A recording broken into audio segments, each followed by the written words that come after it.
Hello, hockey fans, and welcome to part 6 of our look at the career of Teemu Selanne. If you haven't seen parts 1 through 5, check them out right now. So far, we've covered his early beginnings in Finland, his arrival in the NHL, making a monster record-breaking splash in Winnipeg in his rookie year, and becoming the team's last truly beloved icon before they moved to Phoenix. His shocking trade to Anaheim and how loved he became there as well, and creating some excitement alongside Paul Kariya. And now we're just coming off the 2001 season, where he'd been traded to San Jose as the Ducks were pretty much directionless. He has spent his career playing for teams indeed that are middle of the road or worse, not strong contenders. But now he's about to enter his 10th NHL season, and hopes the growing Sharks can go to the next level with his help. And the Winter Olympics are around the corner.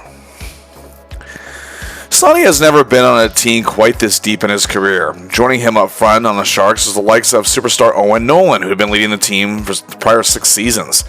Veteran Vincent Damphousse is entering his 15th season, a durable player and very consistent, coming off a rare injury plague campaign and ready to get back in it. Of course, 1997 first-round pick Patrick Marleau is starting to grow in his game. Also, up-and-coming Marco Sturm, Scott Thornton, two-way workhouse Mike Ricci, veteran power forward Adam Graves joins the team after 10 seasons with the Rangers. And the Sharks have a solid defensive core. Veteran Gary Suter enters his 17th season. They also have Mike Raji and Brad Stewart lending a lot of substance, as do Scott Hannon and bruiser Brian Marchment. In net, they have the sensational Evgeny Nabokov. The Sharks are in the top 10 in terms of Stanley Cup odds-on favorites by odds makers in the preseason. So let's see the role our hero will play for his new team.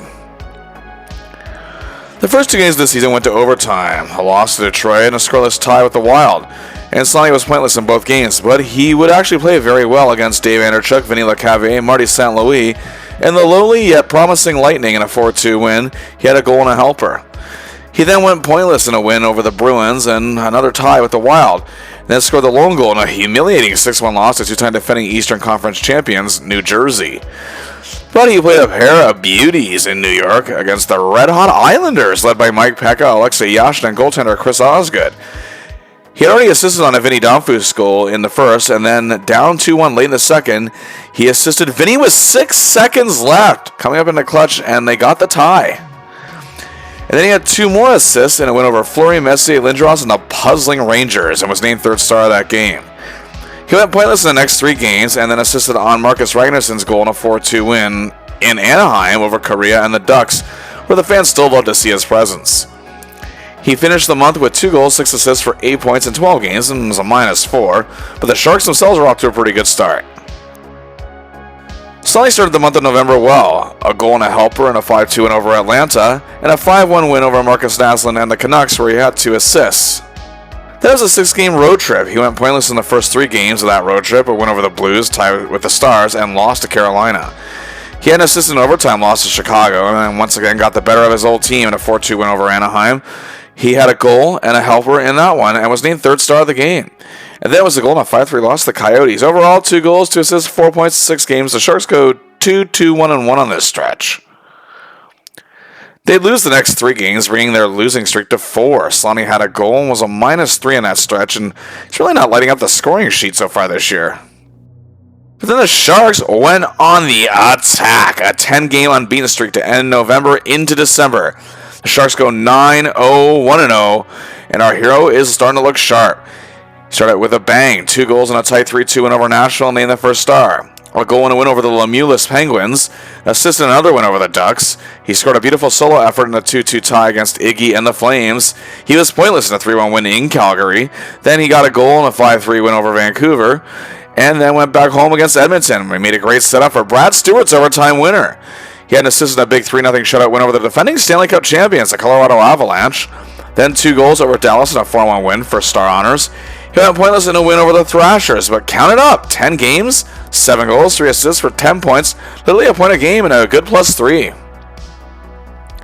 However, that game against the Thrashers actually began the worst slump of Selanne's career at this point. 9 games without a point was a -3. Also, his ice time was starting to get cut. Rumors were that his knees weren't exactly in the best shape, and he's still having groin and hip problems. But be that as it may, however, the Sharks went a passable 4-4-1-0 in this stretch. He He broke his slump, however, on January 8, 2002 in a 6-2 loss to the St. Louis Blues. He scored a goal against the Coyotes in a 6-5 win, but then went pointless in a 3-2 loss to Paul V. Potvin and the Kings. Then scored the overtime winner, breaking a 0-0 tie against the Colorado Avalanche. Epic goal, was named second star of the game. Then there's another slump. This one's 7 games without a point, a -3 again. The Sharks suffered 4 losses in this stretch. The media was getting somewhat concerned about Selanne, as even though he has not missed a game yet this season, they think he's slow and he's lost a step. But the Sharks were still one of the better teams in the Western Conference in spite of this, so really, what's the problem? Then to break it, he went toe-to-toe with Mario Lemieux in a sluggish Penguins club. Lemieux had 2 assists, but Selanne had a goal and a helper for a 2-point night of his own. And he breaks the slump in a big way and ends the Sharks' 4-game winless streak with a 6-3 win in a game that ends January 2002. Then came the All-Star break, and after his streak of 7 straight appearances ended last season, he's back at the exhibition this year for his 8th. Joining him is teammate Vincent Damphousse, who made the All-Star game in 1991 for the Leafs and 92 for the Oilers. He won game MVP in the former. He was selected last season but missed out due to injury, but gets another chance this year, representing North America. Former Ducks partner in crime for Selanne, Paul Kariya, is here, as well as former Jets teammate Nikolai Habibulin in net, representing Tampa and playing for Team World, and former Winnipeg line mate Alexei Zhamnov is here, representing Chicago, as he's having a resurgent year. And the game took place on February 2nd, 2002 in Los Angeles at the Staples Center. Selanne plays a beauty. North America was up 2-0, and Damphousse actually was in on both goals with assists. But then those old Winnipeg comrades came together. Zhamnov to Selanne. He scores. And then 3:42 later, when they were down 3-1, Leafs defenseman Thomas Caberlet gets it to Selanne's fellow Finnish countryman Sami Kapanen. And then indeed, Selanne is set up by Kapanen. His second goal of the game.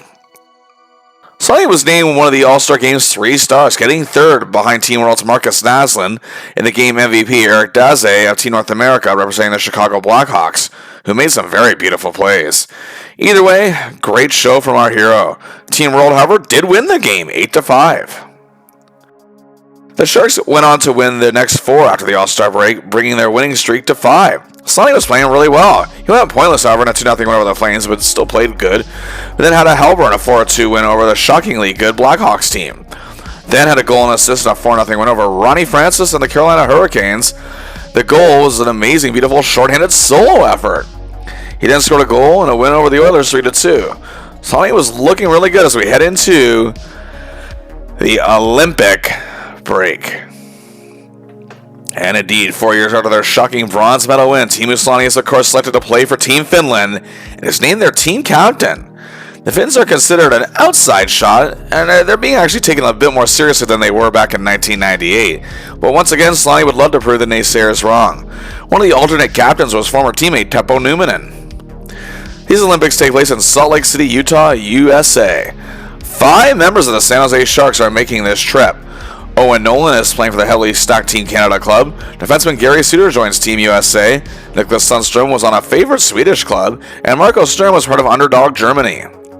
Finland was in Group D with high-powered America, a subtle-looking Russia squad, and underdogs Belarus. It didn't start well, though. The Americans crushed the Finns 6-0 in the opening game. But in turn, the Finns then crushed Belarus 8-1. Big shock there. Selanne with 2 goals in that contest. He then had a goal as they got a huge win over the Russians 3-1. They needed that one, but it ended quick as they make the medal knockout round. Canada got their revenge from Nagano and beat the Finns in a tight contest 2-1. Selanne played okay. Canada would go on to win the gold as teammate Owen Nolan and former teammate Paul Kariya wore the top prize. Teammate Gary Suter, however, walked away with a silver. Selanne did play well overall. He had 3 goals in 4 games. But it was not a tournament to remember for his country. But now it's back to business in the NHL. He returned with a huge outing. 2 goals and an assist for 3 points and a 5-1 win over Nashville on the road on February 26th. It was named first star of the game and the second goal game his 20th of the season. 10 February, he did go pointless, but was a +1 and a 5-2 win over Jaromir Jagr and the washed-out Washington Capitals. That was the Sharks' 7th win in a row. At this point, they sat out 31 wins, 17 losses, 7 ties, and 3 overtime losses for 72 points. First in the Pacific Division, 3 points up on the Kings, 3rd overall in the Western Conference. March, however, wasn't very kind to the Sharks or our hero. In 15 games, they went 6-8-1. Eek. Selanne had 4 goals, 2 assists for 6 points. It was an abysmal -10. The Sharks, however, still had 87 points, and they weren't in any grave danger of missing the playoffs, but the Kings had 86 and the Coyotes had 85, and they could lose the division. There was still one more game to play in March, however, and that was against the lowly Columbus Blue Jackets. Just in their second season in the NHL. The sophomore club did have Ray Whitney leading the way, as well as journeyman and a former teammate of Selanne's fan favorite, Mike Sillinger. But it was clear the Sharks needed this to be a tune-up game to get them back on winning track and get closer to securing their first division title. The Sharks took a 1-0 lead early 4 minutes in, nearly 4 minutes in, I should say, on a Mike Ratchy power play marker. Just under 3 minutes later, on another power play, Selanne controls, gets the puck to Nolan, who centers it for Vinny Donfus, and the Sharks jump out to a 2-0 lead, and our hero has an apple thus far. Shortly after, the Sharks took a 3-0 lead, but Columbus got 2 back, and the Sharks made it 4-2 after the first. But then in the second period, just 1:22 in, veteran Adam Graves sees open Teemu Selanne, who scores a beauty. His second point of the game, 25th goal of the year. Sharks now lead at 5-2. A Marco Stern goal nearly 5.5 minutes later made it 6-2. Then a little later after that, Donfus begins to play, gets to Graves, who again sets up for Selanne, his second goal of the game, 3rd point of the night. And now the Sharks lead 7-2. They're running away with this one before the third period can even begin. And indeed, in the third, the Sharks were still leading 7-2. Then goals from Scott Thornton and Patrick Marleau made it 9-2. Then with time winding down in this victory, the Jackets pretty much just stopped carrying and gave up overall. That's really not smart even at this point. As Selanne led a play to Marchment, who sent it up to Marleau to make it 10-2. With 15 seconds left, our hero gets his 4th point of the game. And the Sharks didn't just bite the Jackets, they completely digest them. And number 8, Teemu Selanne has an epic night. And while he and Marleau pretty much had the same stats of 2 goals, 2 assists for 4 points, Selanne barely edges him out as the game's first star, while Donfus gets the 3rd. An important win, however, as the Kings lost that day. For the month of April, our hero finished quite strong. The final 7 games of the year, 5 points in 7 games. And each time Selanne notched a point, the Sharks were 5-0-0-0. Yes, indeed, they would win every time. And they only lost 2 games that month. And with that, won their first division title in franchise history. Selanne part of history yet again. Overall, they finished the season 44 wins, 27 losses, 8 ties, and 3 overtime losses. 99 points. Their best regular season ever at that point.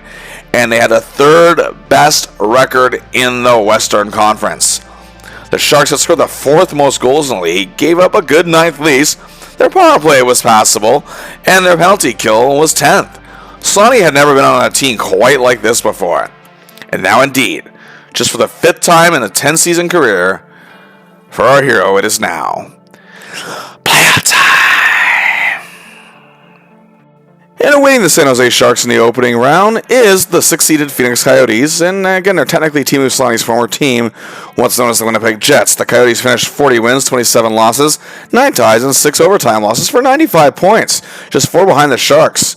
Third-year head coach Bob Francis worked as best he can with this club and whipped them into shape. They scored the 9th most goals in the league and were around the midway point of goals given up. Their special teams, however, weren't overly strong, but had their moments. The season series between the two was won by the Sharks with a record of 3-2-0-0. But that could mean it'd still be a tight series. The Coyotes, however, it should be noted, since their days in Winnipeg, have not advanced past the first round since 1987. But let's see who's making the squad work together. The team was thriving in large part thanks to center Damon Lankow, who led the team in scoring with 62 points, 27 goals, 35 assists, and was an excellent plus 18. He was versatile on his style and was capable of playing a two-way game. This was his breakout year after 3 seasons as more of a role-playing grinder in Philadelphia. Another breakout star for the Coyotes this year is Daniel Briere, who was their first-round draft pick back in 1996. He developed his game in the AHL and progressed through the years, and had a few stints in the NHL. But this was his breakout year indeed. 32 goals leading the team, adding 28 assists for 60 points and a plus 6. He was tied for 10th in the entire NHL with 12 power play goals, and he led the entire league in shooting percentage with a 21.5. A major workhorse and tremendous leader for this club, however, Shane Doan, not afraid to be physical, rock solid two-way forward, 20 goals, 29 assists for 49 points in 81 games, and was a plus 11. Also on this forward core, Ladislav Nagy added 23 goals. Slovak import Mikkel Hanzus was a hard worker, but the man who could be the X-Factor in these playoffs is 17-year veteran Claude Lemieux. 226 games of playoff experience, 4 Stanley Cup rings, with 80 playoff goals, and was the ultimate clutch performer in the postseason, maybe even one of the best clutch performers of all time in the playoffs, and has the Conn Smythe Trophy to show for it. Also on board, fan favorite Brad May, Mike Johnson, and Brian Savage. Now let's move to the defense. And someone Selanne knows pretty darn well, both with the Jets and the Olympics, as countryman Teppo Numminen, who is now the Coyotes' captain. In his 14th season, he was still as efficient as ever with his tremendous defensive awareness and on-ice smarts. 13 goals, 35 assists for 48 points with a plus 13. Came in 7th for Norris Trophy voting as a top defenseman, and 8th in Lady Byng Trophy voting. Vladislav Suchi's game has evolved tremendously as well. Todd Simpson led some substance. Also, Olsi Vananen, Drake Verhowski, and Paul Mara round this core out. And how about in goal? The awesome Sean Burke. In his 15th season, he's better than he's ever been. With his incredible athleticism and quick thinking, still of substance. He finished with a record of 33, 21, and 6. His win total was tied for 6th best in the league. He had an excellent 2.29 goals against average, his .920 save percentage was 6th best, and notched 5 shutouts.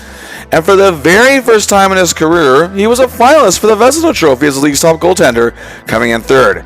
And he barely missed out on being a finalist for the Hart Trophy as league MVP, coming in 4th in voting.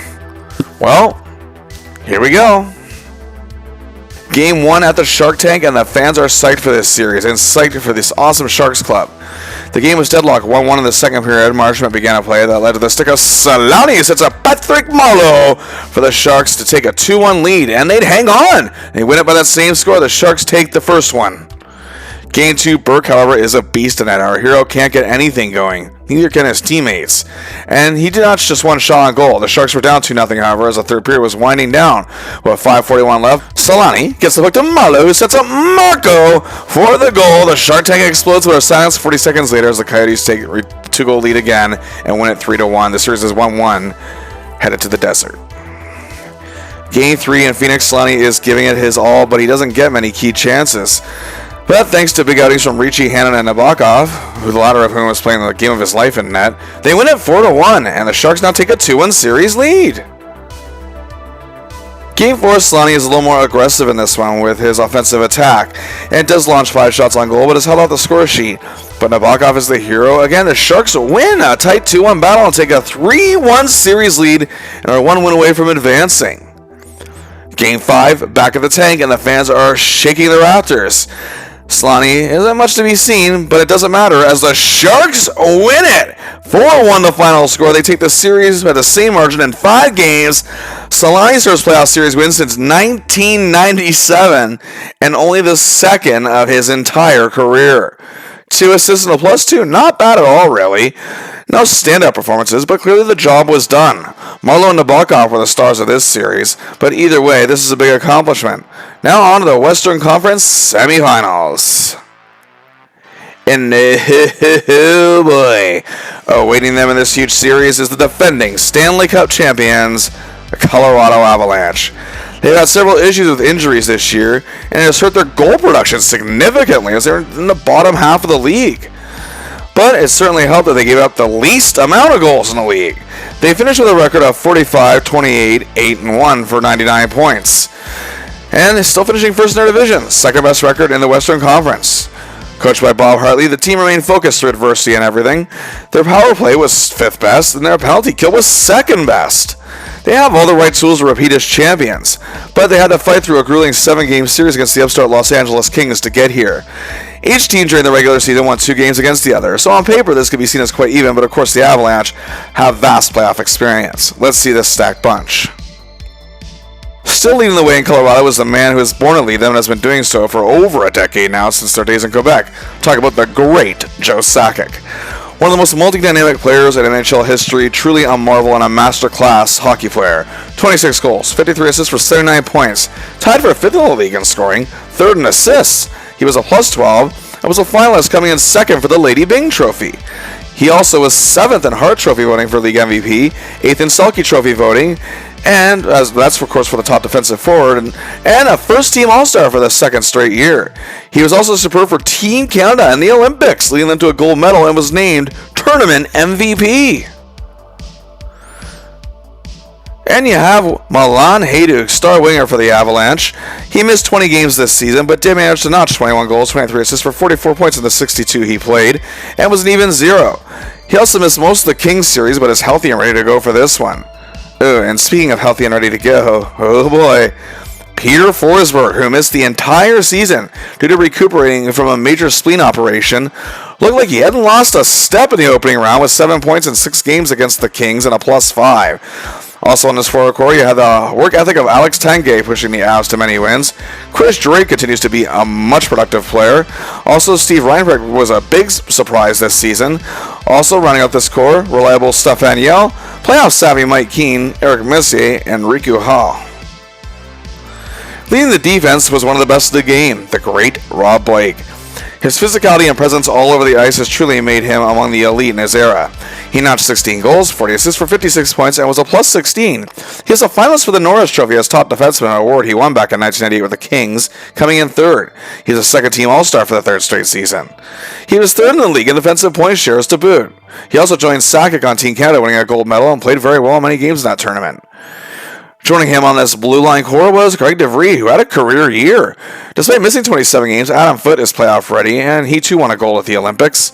Rounding out the core, Martin Skula and Dirty Darius Kasparaitis. And now in goal?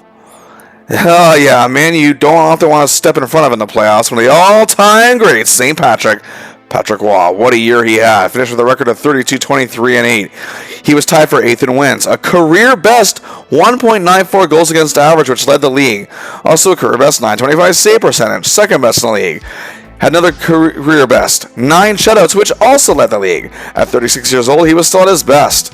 He is a finalist for the Vezina Trophy for the 7th time in his career, including the 3 wins he's had, and he came in 2nd this year. He is finalist for the Hart Trophy for the first time since 1992, coming in 3rd as league MVP.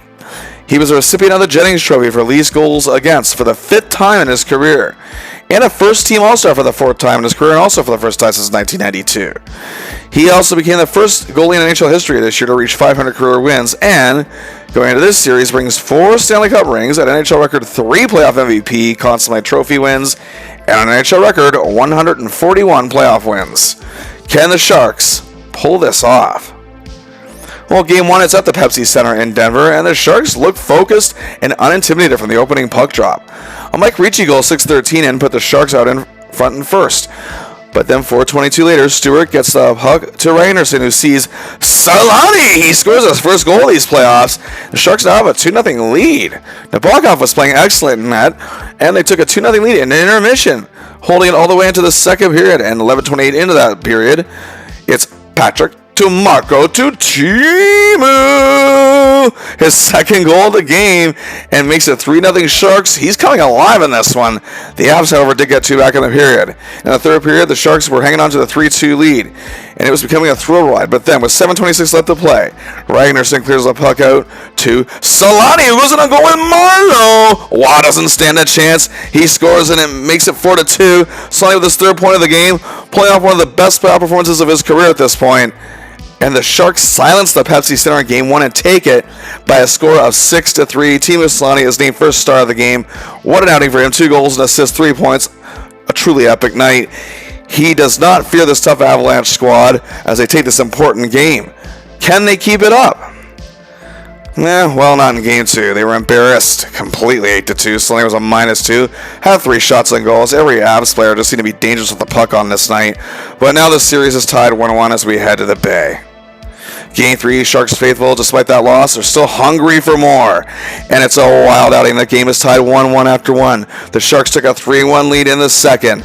But then as the Avs took a 4-3 lead in that same period, headed into intermission. But just 3:31 into the third period, on the power play, Tomphoos, back to the point to Suter. He sees his boys setting up Teemu for the goal. The game is tied. The tank goes crazy. Selanne ties it for the Sharks, and they go on to win at 6-4. They take a 2-1 series lead. But Game 4 is a different story. The Avs defense has owned our hero and the Sharks all first period and led 2-0 with just 29 seconds into the second on a power play. Donfus over the wing to Nolan. Number 8 gets in position. He gets the puck. It's a goal. Yes, it is. And the Sharks are in this thing trailing 2-1, but they can't get the equalizer in the second. We're in the third, and the Avs score a couple more, win 4-1. We got quite the series going here. It's tied 2-2. Game 5, we head back to Denver with momentum on the line. The first period is scoreless, and it goes back and forth. 1-0 Sharks, 2-1 Avs. Then it's tied 3-3, and then, guess what? The 9:04 mark of the third. Suter begins the rush up to Marleau, who sees Selanne on his wing, and he shoots, he scores! His 5th goal of the series, and the Sharks lead 5-4. They're desperately hanging on, and they win it 6-4. Selanne's goal proves to be the game winner, and the Sharks lead the series 3-2. They are 1 win away from going to their first ever conference final in team history, as Selanne could be going to the first conference final of his career. Whew. Game 6, I don't think the Shark Tank has ever been so excited in this team's history. Both teams' defenses, however, are playing well. The goalies doing their part to boot. So much so the only goals in regulation are scored in the second period, 24 seconds apart, one for each team. And for the first time in this series, we are going to overtime. Can Selanne be the hero? He's not. As a matter of fact, Peter Forsberg is just 2:47 in. And we are going to a 7th and deciding game in Denver. Waz's records in Game 7, however, is a 5-5, but he's won his last 3. It's scoreless after 1, and much the same in the second, but Waz is in pure focus mode. Selanne fires shot after shot. He'd have 5 total in this game. Nothing. The Avs finally saw Nabokov and lead 1-0 after 2. Waz just not letting up, and neither is the Avs defense or grinders.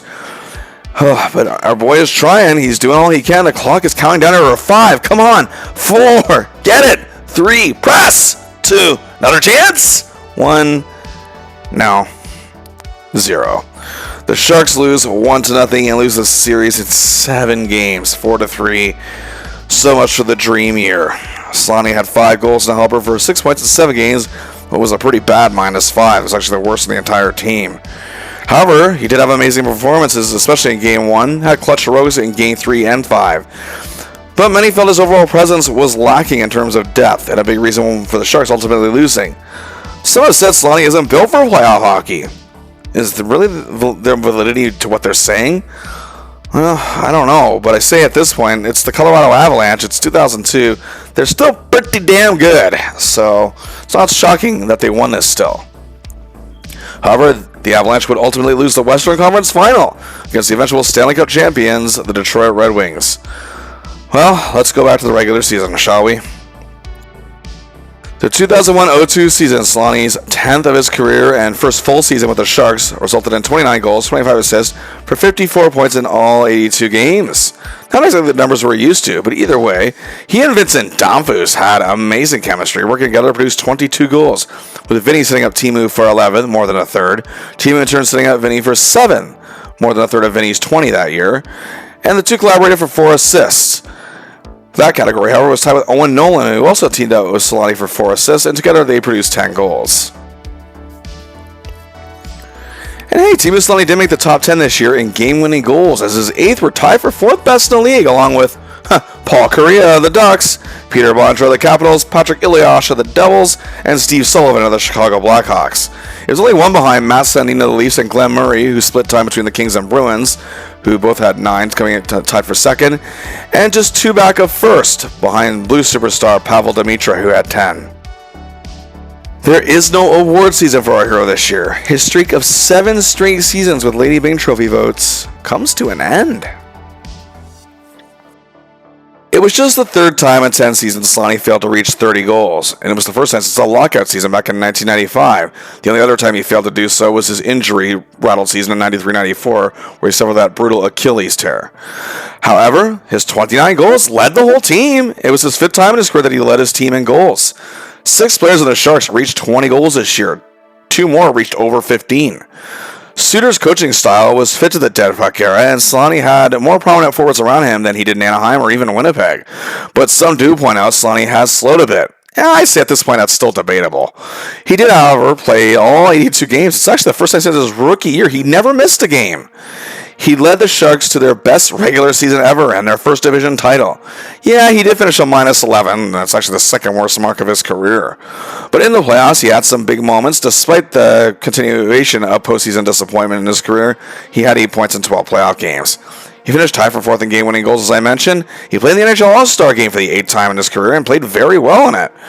And, of course, played in his third Olympic hockey tournament, but was unable to have Finland finish on the podium. The ever-changing game, his team strategy, and maybe other factors have taken his statistical dominance down a notch. But as you can see, he's still a welcoming and effective presence. And will that continue into next season? Can he get the Sharks to the next level? Selanne readies for the 2002-03 season as the Sharks are hoping to finally get to the next level. But there were a few rumors of his knee issues still going around and other injuries. The Sharks had lost Gary Suter to retirement, meaning their defense could suffer. However, the Sharks were still given the 6th best odds in the entire league of winning the Stanley Cup among all 30. Many believe their time is coming sooner than later, and for our hero, it's something he's aching to achieve. In October, Selanne looked good. 6 goals, adding an assist for 7 points in 10 games. Highlights included a goal and a helper against the Canucks in a loss, the game-winning goal and a 4-3 win over Edmonton, 2 goals against the Jackets and a 5-4 win and named second star. But the Sharks don't look good. They got to a pretty puzzling 3-6-0-1 start. Things weren't improving much for the Sharks in November, but Selanne was still doing what he could. He scored a goal and a win over the Ducks. After going pointless in the next 2 games, he had an assist and a goal respectively in losses to the growing Wild and laughable Rangers. He played well in an 8-game road trip. After a loss to Atlanta, he had an assist and a loss to vastly improving Tampa. And 4 straight games with a goal. Win over fledgling Florida, another win over the Caps, tied with contending Philly, and a lone goal and a loss to Mario and the Penguins. Then an assist each. One a Blues win, and the other a Preds loss, ending the month of the loss to the Coyotes pointless. In total, 6 goals, 4 assists, 10 points in 14 games. It's actually an excellent +6. The Sharks were still looking lackluster, and Daryl Sutter, despite being coached for quite some time now, was starting to clash with some players, and him and Dean Lombardi, the general manager, were not on the same page and felt that there was no results happening here, so he was actually dismissed as head coach. Some say this is a big move of panic. To him in December, Selanne was superb with 2 goals and a 3-2 overtime win against the Phoenix Coyotes in the desert. He scored the tying goal in the second and notched the OT winner. He was named first star of the game, and it was the only NHL game assistant coach / scout Cap Raider would be the bench boss for. Now a new coach arrived in San Jose, and it was someone Selanne knew well, Ron Wilson. He coached our hero after his arrival in Anaheim and the first full season he spent there. He had just come off a 5-season stint with the Capitals where he had some success.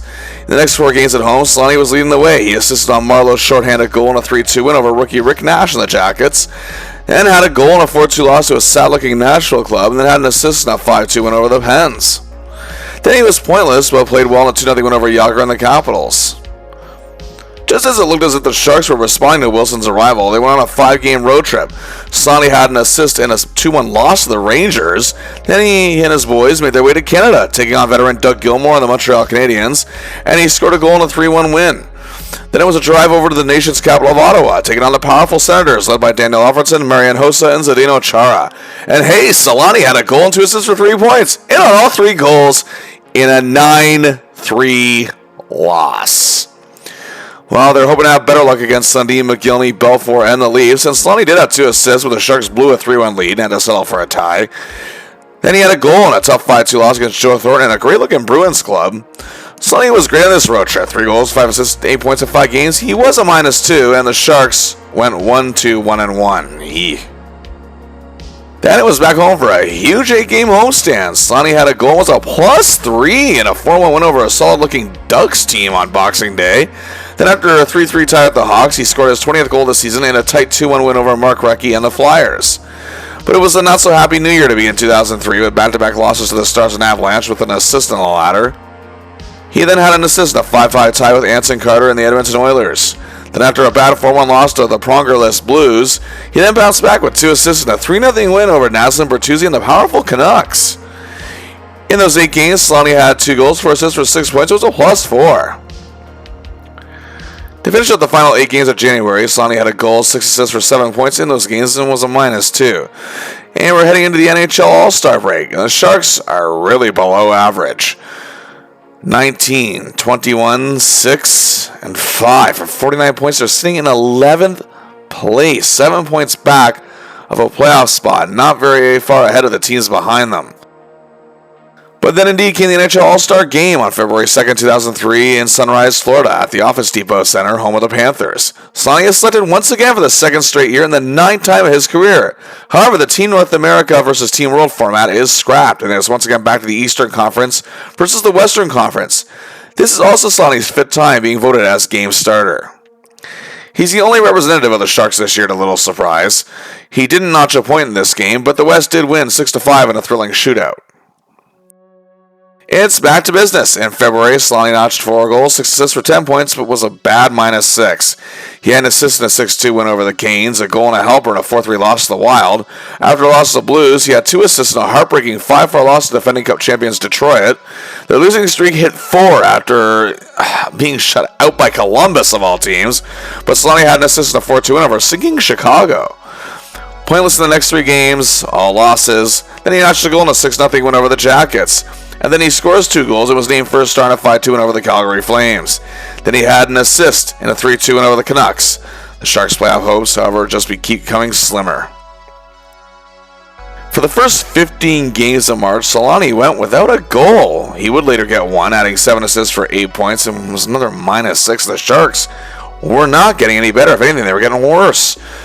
At this point, they parted with Sundstrom, Marchman, and Owen Nolan.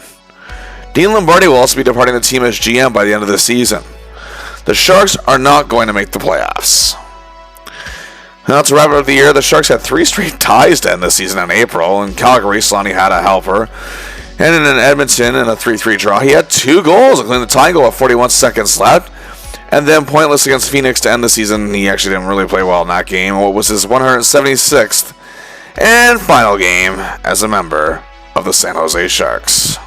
They were considered the most disappointing team in the league, finishing 28, 37, 9, 8 for 73 points, 14th in the West. Oh man, second to last. His season, however, wasn't quite over.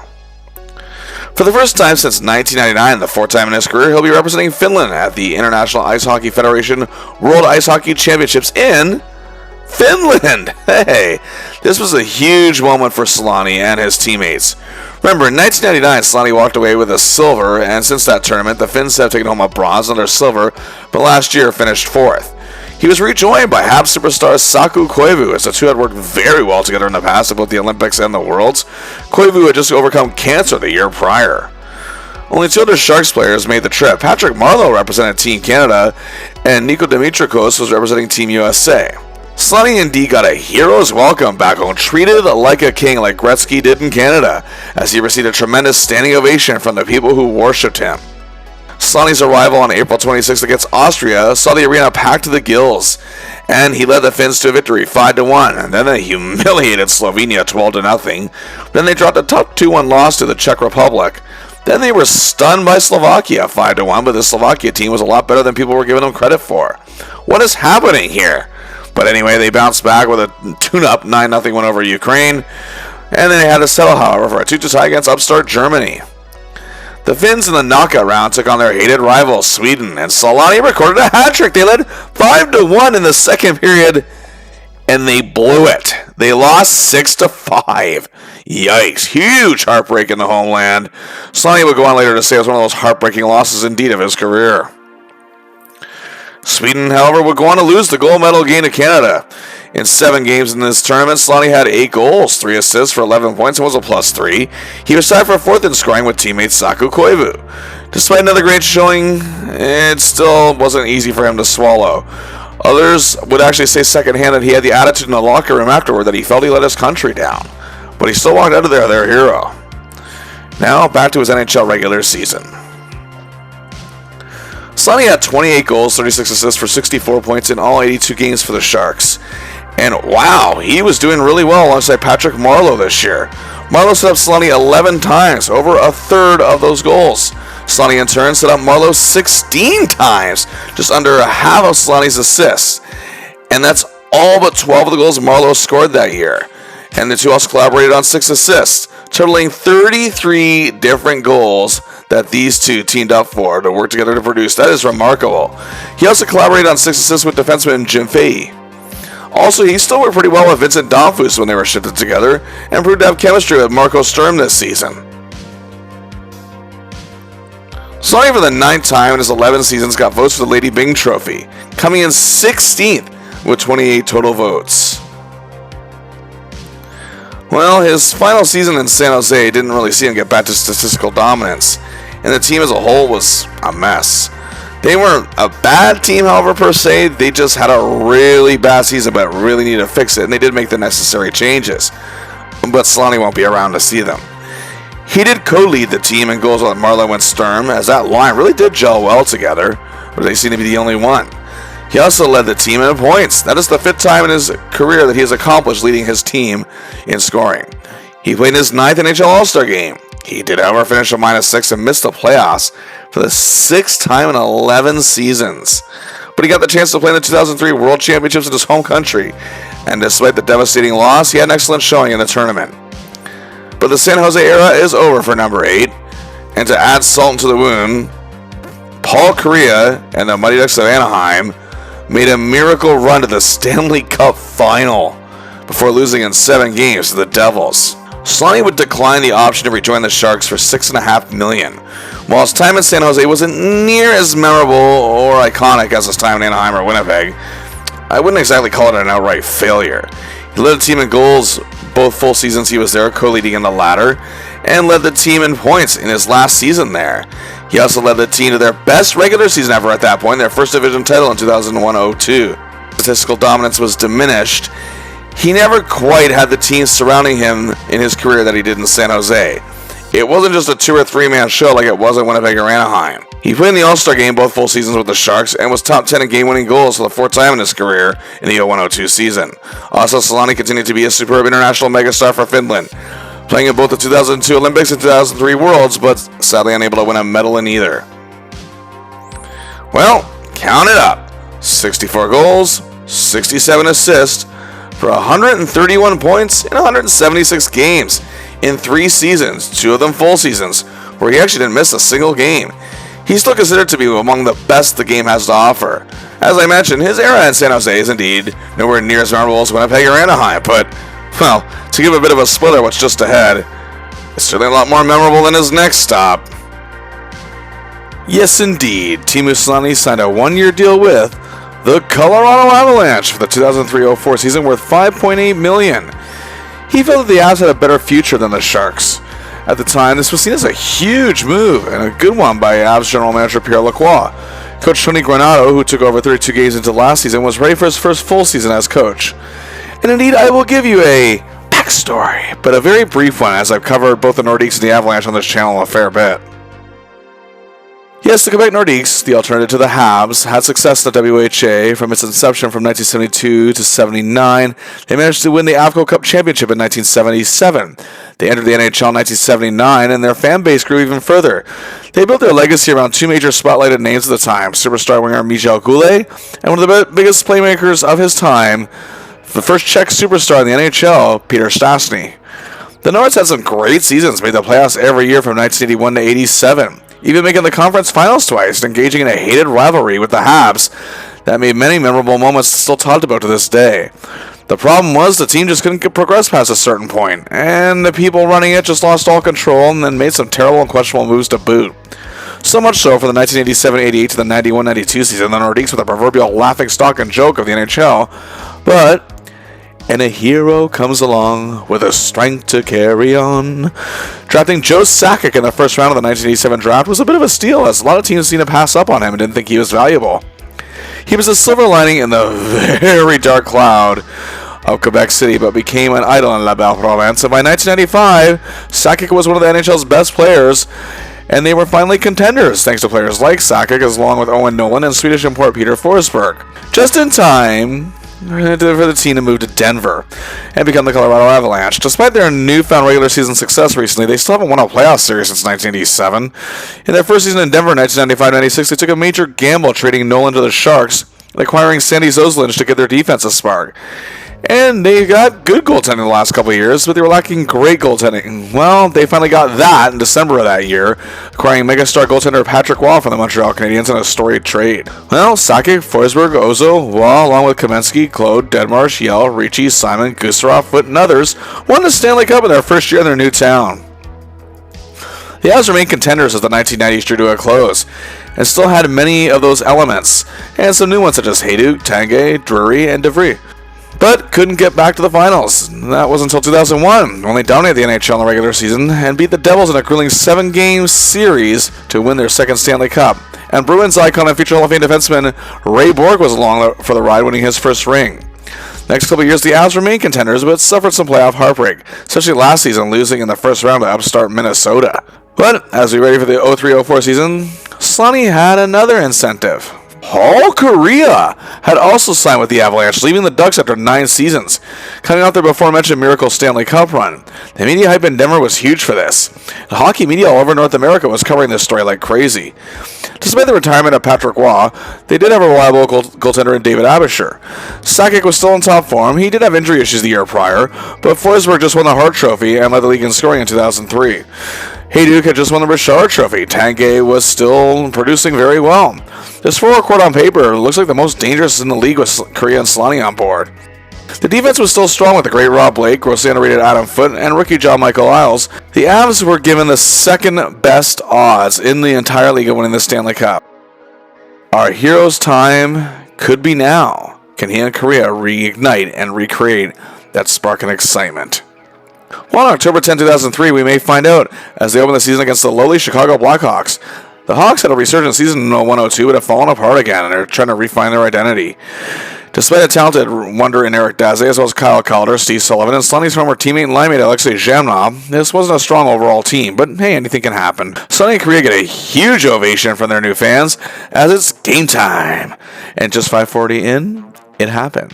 Sakic begins to play at least a stick of Teemu Selanne, who sets up Paul Kariya for a goal.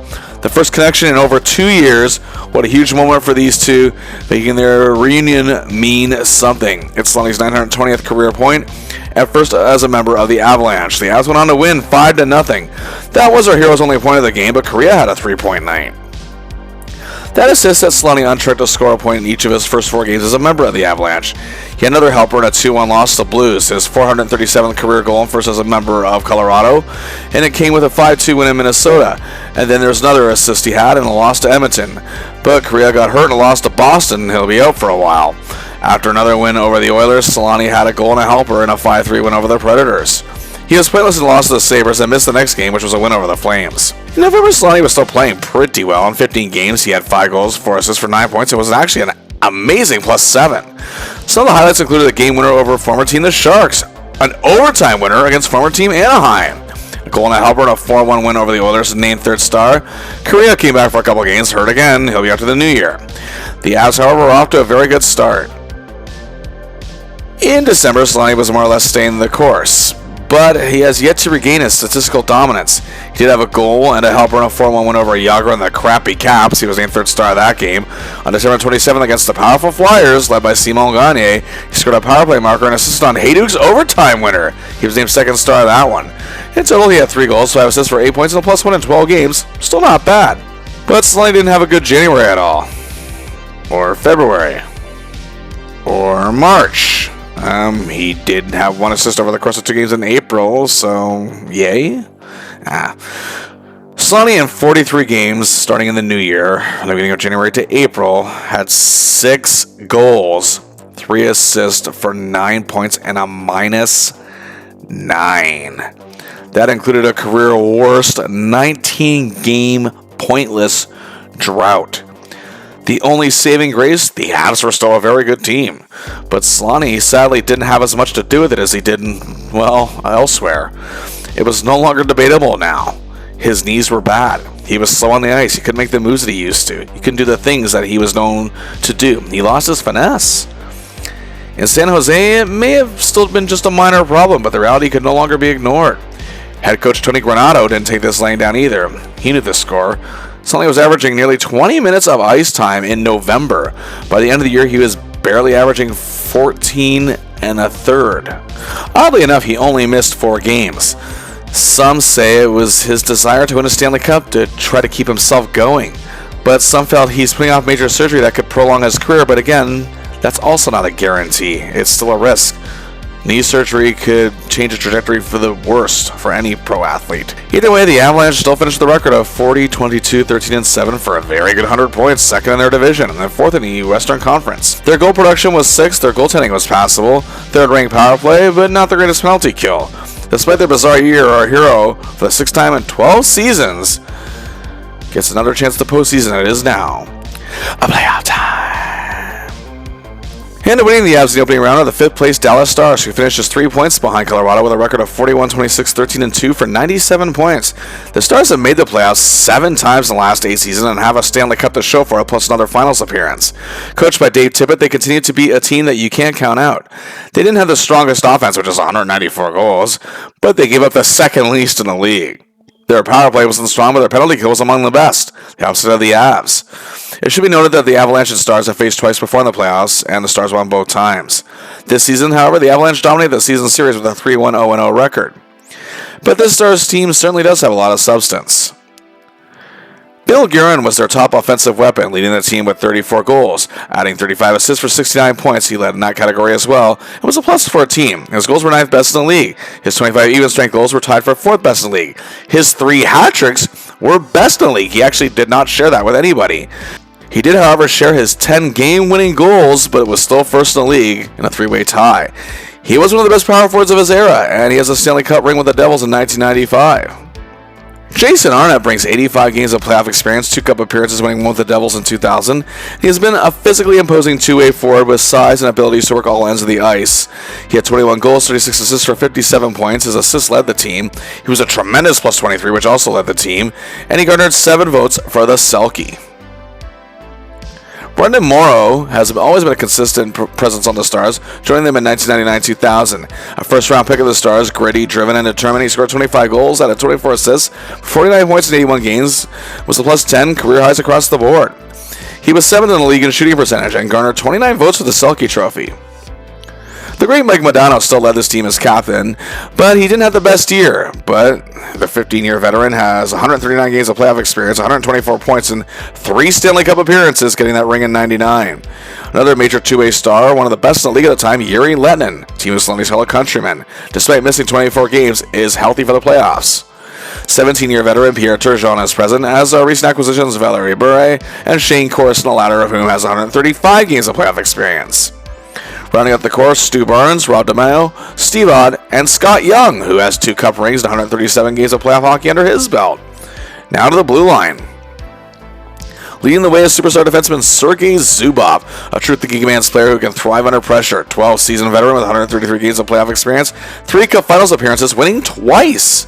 This year, he had 7 goals, 35 assists for 42 points in 77 games, and he registered a vote for the Norris Trophy. Also on the blue line, a man our hero knows very well, of course, Teppo Numminen, who joined the team after 15 seasons with the Jets/Coyotes. Also reliable Richard Matvechuk, veteran Philip Boucher had a career year. Also Chris Therien joined the team after 10 seasons in Philly, and Don Sweeney, he had an excellent year joining the Stars after 15 seasons in Boston. In goal, Marty Turco in his 4th season with Dallas had a great record, and is only a second, however, as a starter, and he was making highlight reels almost nightly with some of those great saves he was making. He had a tremendous record of 37, 21, 13, second only to Martin Brodeur in wins. His incredible 1.98 goals against average was 3rd best. He had a really good .913 save percentage. His 9 shutouts were tied for 3rd. He just barely missed out on being a finalist for the Vezina Trophy, coming in 4th, and was 8th in Hart Trophy voting. This team is capable of taking down the playoff savvy Avs. Well, let's see what our hero can do here. Let's go. Game 1 in Denver at the Pepsi Center. Avs fans are psyched to get their dynasty back on track. David Abisher is playing the game of his life, and the Avs are leading 2-0 in the 3rd period. But then Bill Baldner began a play that led to the stick of number 8, Teemu Selanne, who sets up Joe Sakic for a goal, making it 3-0 en route to a 3-1 win. So Hero only has 11 minutes of ice time in this one. but the Avs take Game 1. He also only gets 11 minutes of ice time in Game 2. Wasn't much of a factor at all, but the Avs take it 5-2. And they now have a 2-0 series lead. We head to Dallas for Game 3, and Selanne makes the most of his limited shifts. And with the game tied 1-1, he takes a feed from Bonner and sets up Rico Hall and gives the Avs a 2-1 lead heading into the second. But Colorado would lose a 4-3 OT thriller, but still led the series 2-1. Game 4, our hero again isn't much of a factor, but the Avs win it 3-2, double OT. They take a 3-1 series lead, and the Stars are up against the fence. Game 5, back in Denver, 3-point nights from Forsberg and Skrastins, and the Avs make it a 5-1 victory and take the series in 5 games, 4 games to 1. Selanne made the most of his limited ice time. He had 2 assists. It wasn't even 0, but this is only the 3rd time in his career he's part of a playoff series win. Now we're off to the second round. And oh boy, awaiting our hero in the Western Conference semifinals is his former team, the San Jose Sharks. Yep, they had a monster turnaround this year under head coach Ron Wilson and new GM Doug Wilson, finishing 43, 21, 12, and 6 for 104 points, their first 100-point season. First in the Pacific Division, second best in the West. Good production and goal scoring, just outside the top 10. 5th least goal allowed. And a good power play and 7th best penalty kill. That penalty kill was dead last season where Selanne played. To get this spot, the Sharks defeated Pronger, Dimitra, Wade, Osgood, and the Blues in 5 games. During the regular season, the Avs did win the season series with a record of 2-1-1-0. The Sharks have never been to the conference finals. Neither has Selanne. Patrick Marleau, who played in all but 2 games, had 28 goals, 29 assists for 57 points, and 6 votes for the Hart Trophy, and 20 for the Lady Byng. There was a breakout star this year in San Jose, and Nils Ekman. Not used much in Tampa, the Sharks got him at a steal of a deal, and he produced big time. 22 goals, 23 assists, 55 points, a monster plus 30, which was 5th best in the league. He was 11th in Selke Trophy voting, and gained a single vote for the Lady Byng. Another new star in this club is Jonathan Chichu. Sophomore forward executed 28 goals, adding 19 assists for 47 points, and was a plus 5. And there were also the men our hero knew very well and left behind. In addition to Marleau, you also had Sturm, Ricci, McCauley, Thornton, Dimitrikos, Kroilik, Harvey, and in his 18th and final season, Vincent Damphus. On defense, leading the way was Mike Rathje in his 11th season, all spent with the Sharks. In addition to his towering presence, he had 2 goals, 17 assists for 19 points, and was a very good plus 18. And for the first time in his career, actually got a vote for the Norris Trophy. Joining him, Stewart, McLaren, Hannon, and new faces Tom Priesing, and Selanne's former Ducks teammate Jason Marshall. In goal, of course, is Evgeny Nabokov, finishing 31, 19, and 8, tied for 8th in wins, an excellent 2.20 goals against average, a great .921 save percentage, which was 7th best in the league. His 9 shutouts were tied for 3rd. He was 6th in Vezina Trophy voting, got 4 votes for the Hart Trophy. Selanne isn't how we're going to get much of a chance against his former team, but regardless, here we go. Game 1 at the Shark Tank, the Avs are embarrassed 5-2 thanks to a Marleau hat-trick and 3 assists from Dimitrikos. Selanne was a -1. Game 2, Selanne is scratched from the lineup, a healthy scratch, so to speak. This has never happened to him. Either way, the Avs lose 4-1. They're now down 2-0 in this series. Selanne is activated for Game 3 back in Denver and sees a bit more ice time than usual. He has 2 shots on goal, but all it took was a Vincent Damphus goal and a brilliant shutout performance from Nabokov. 1-0 Sharks win. The Avalanche may get swept out of the playoffs here. They're down 3 games to none. Game 4, the lifeless Pepsi Center witnesses a goaltending duel, and for the first time in this series, we're off to overtime. And 5:15 in, Sakic keeps the Avs alive and avoids the sweep, and Selanne played decent here. But Game 5, we're back in the tank, and the Avs are still up against the wall. The Sharks are clinging to a 1-0 lead, and the Avalanche aren't getting many chances at Nabokov in this one. But near the midway point of the third, Selanne carries the puck and centers it for Sakic, and the game is tied 1-1. He has his first point of the series. We go to OT again, and Sakic is the hero again. Just under 2 minutes in, the Avalanche now just trail 3-2 in this series. Is this really happening? Only twice in NHL history at this point, a team comes back down 3-0 in a playoff series and win the next 4 straight, and the last time was 1975. But as we head into Game 6, fans of the Pepsi Center believe Selanne is going to be relied on here one more time, and he does get a little more ice time. He's a -2, plays very badly. The Avs lose 3-1. They're eliminated in 6 games, 4 games to 2. Overall, 1 assist, 5 games, and was a -2. Talk about an insult to injury. The team he left because he thought he had a better chance at the Stanley Cup with Colorado advances to the conference final for the first time. He still has yet to make a trip there in 12 seasons. However, the Sharks would lose a grueling 6-game series in an upset to Calgary. Now, let's go back to this sad regular season if we must. Teemu Selanne had just 16 goals, 16 assists for 32 points in 78 games. And Joe Sakic was the man he did click with. Sakic set up Selanne for over a quarter of his goals, and a quarter of Selanne's assists in turn went to Sakic, and they collaborated for 6 assists, teaming up for 15 different goals. The Selanne Korea hype died really quick. Even when they did play alongside each other and Korea was healthy, there was nothing there. And Korea only played 51 games, and he didn't play all that well either. Needless to say, their time in Denver is both up. The wear and tear on Teemu Selanne's knees, well, it's a common story you hear among NHL forwards, especially superstar forwards who produce at that level. His career is up in the air, and clearly the Avalanche weren't in a hurry to re-sign him. Despite his NHL teams still were interested. But with the impending lockout happening, he really made no decisions in regard to his NHL career. And rumors were going around he was entertaining offers to return to the Finnish league. In 12 seasons, he has established himself as an all-time great, and likely still could have made the Hall of Fame at this point, considering the fate of former teammate Korea that lay ahead, as well as now former teammate on the ice Peter Forsberg. Selanne's desire to play the game he loves, however, might be why he's not getting this surgery. By summer, however, he's 34 years old. Some have written him off, and for the time, it was actually easy to see why. No one would have blamed Selanne for retiring, but apparently it was barely a consideration. But his love for the game was diminishing after this horrible year in Colorado.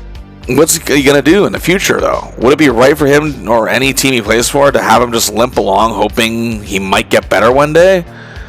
And maybe he'll play a small role on a contender? Well, be that as it may, despite some advising against it, he will sit up for Team Finland in the World Cup of Hockey. He played in the tournament in 1996 as well as the Canada Cup in 1991, but neither time did Finland go far. And the Finns had another bad showing at the World, so they weren't having much expected from them. He still played for the Avs in 2003-04, even though he's a free agent. I'm still counting him as a representative of them here. And we know there will be no season ahead for 04-05. For Selanne, this is his 10th international tournament as a pro. Including Selanne, the Avalanche have 7 representatives for this tournament. For Team Canada, Joe Sakic and Adam Foote will team up. Milan Hajduk joins Czech Republic. John Michael Isles and Steve Konowalchuk represent Team USA. And, of course, you have Peter Forsberg with Sweden. Joining Selanne, 2 men he trusts greatly. Saku Koivu of the Habs and former Jets teammate Teppo Numminen. Starting in the European pool, the Finns shut out Jagr Hajduk and the Czechs 4-0. Selanne was out there hustling, ignoring the pain. He then had a goal and an assist in a 3-0 shutout win over former teammate Marco Sturm and Germany. He was praised heavily for his performance in this one. And they fought to a draw with Forsberg and Sweden 4-4 as an old 98 Olympic crew reunited as Selanne and Lettinen set up Koivu for a goal. Then came the playoff round. They again faced Germany and it was a thrilling 2-1 win. Then was the semifinals against Team USA, who were much among the heavy favorites here. They were coached by Ron Wilson. The team had 5 future Hall of Famers. Also a man Selanne knows very well, Keith Tkachuk. The game was tied 1-1 after a goal from Olli Jokinen tied it in the 5:04 into the third period. Time was winding down and fans were on the edge of their seats at the XL Energy Center in Minnesota. With 4:54 to play, Selanne began to play to Vananen, who set up Saku Koivu, and the arena is silent, and the Finns go on to win 2-1. What a shocking turn of events. And they're on their way to the finals. They could be 1 win away from, at long last, reaching the top of the International Hockey Mountain. But they encountered powerful Team Canada in the final, taking place at the Air Canada Centre in Toronto. This Canadian team has 8 total Hall of Famers as of 2025. But Team Canada's boys are ready for a fight. Canada does strike less than a minute in, however, but the Finns tied nearly 6 minutes later. It was 1-1 after 1. In the second, Canada took a 2-1 lead, but the Finns tied with time winding down in the second. 2-2 going into the third. Selanne is playing this game with all the heart and soul he has. But 34 seconds into the third period, Selanne's former teammate with the Jets, Shane Doan, scores. Our hero and his countrymen do everything they can, but Martin Brodeur is just a wall in net. The Finns would lose 3-2. However, Finland's shocking showing and Selanne's heart and leadership reignited his love for the game again after the season in Colorado left him a defeated man, it seems. He had a goal, 3 assists for 4 points, and a +1. Our hero might still have something left. But the regular season in Denver is one to forget. Career lows across the board. First time failing to reach 20 goals. His prior career low was 22. That was in the lockout shortened season in 1995. His full career low was 25. In a year, he only played 51 games with an Achilles injury in 93-94. His previous career low in points, not counting 1995, is 54, both in that same injury season in Winnipeg and 2001-02 with the Sharks. Oddly enough, he finished with a plus, too. His first season on the plus side of plus minus since the 1999-2000. His play at the World Cup of Hockey, however, truly stood out. But he still had a decision to make. Yeah, this picture says it all when it comes to his time with the Avalanche. Yeah, the World Cup of Hockey performance is about it, and he was more or less a free agent at that point anyway. Regardless, I'm still putting it in here. So that does it for Selanne's one season in Colorado. Fans in Denver have more or less already forgotten about him. But he did have to make that important decision. He opted not to play hockey in Finland for the 04-05 season and get the required surgery and take the year out to recuperate and get back in shape. He didn't miss any NHL time as, yes, the lockout took up the whole 2004-05 season. But Selanne's ready to get back at it and earn his way back among the elite forwards in the league. And he's going to do it back home where he belongs. And that does it for part 6 of our look at Teemu Selanne. Join us for part 7 as he attempts to make a comeback in the city where he is already revered. What other players would you like to see us cover? Make suggestions in the comments, like and share the video, subscribe to the channel. Until next time, I'll see ya!